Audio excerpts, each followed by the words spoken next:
মৰিয়নীত নিশা ৰেলৰ খুন্দাৰ পৰা কথম্পি ৰক্ষা এটা বন্যহস্তীৰ জাকৰ। মৰিয়নী গিবন অভয়াৰণ্যৰ পৰা খাদ্যৰ সন্ধানত ওলাই আহিছিল বন্যহস্তীৰ এটা জাক। মৰিয়নী কাটনিবাৰী চাহ বাগিচাৰ সমীপৰ ৰেলপথত বহু সময় ধৰি অৱস্থান কৰি আছিল কেইবাটাও বন্যহস্তীয়ে। যোৰহাটৰ পৰা মৰিয়নীৰ দিশে আহি থকা মালবাহী ৰেলখনৰ চালকে জৰুৰী ব্ৰেক ব্যৱহাৰ কৰি ৰখাই দিয়ে ৰেলখন, যাৰ ফলত বন্যহস্তীকেইটা ৰক্ষা পৰে যদিও দীৰ্ঘ সময় ধৰি আবদ্ধ হৈ থাকে ৰেলখন।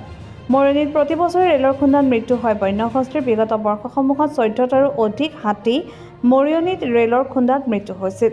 মৰিয়নীৰ পৰা সূৰ্য দাসৰ ৰিপৰ্ট, এনি এক্সপ্ৰেছ।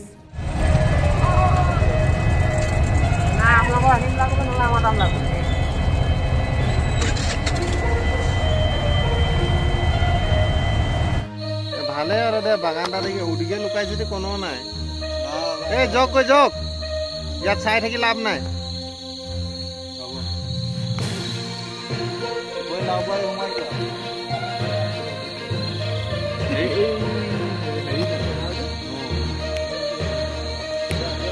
যক যক যক যক, আরে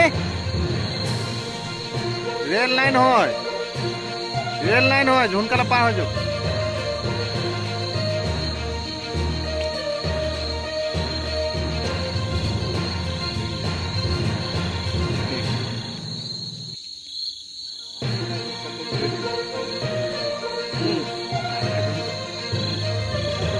পাঁচটা হয়েছে,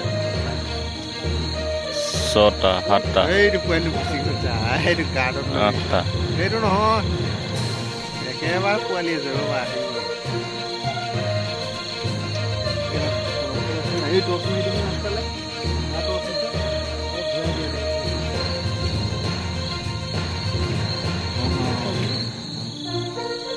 কাশ্মীৰ গ'ল, আমাৰ হাতীকেইটালৈ মাৰি দিলে হ'ব। এই দীপক দা আহিছিলে মাৰি ৰাস্তাটো মাৰি দিছে, গা ধুই আহিছে। যক যক,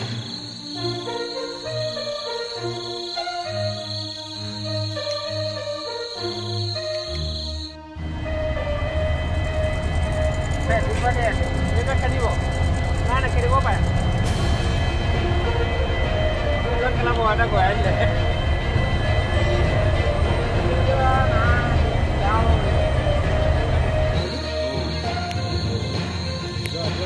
যক যক যক যক, আৰে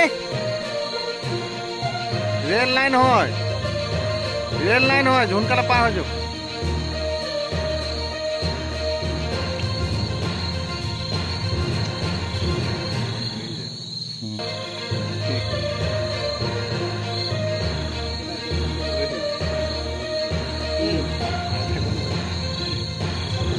পাঁচটা হয়েছে,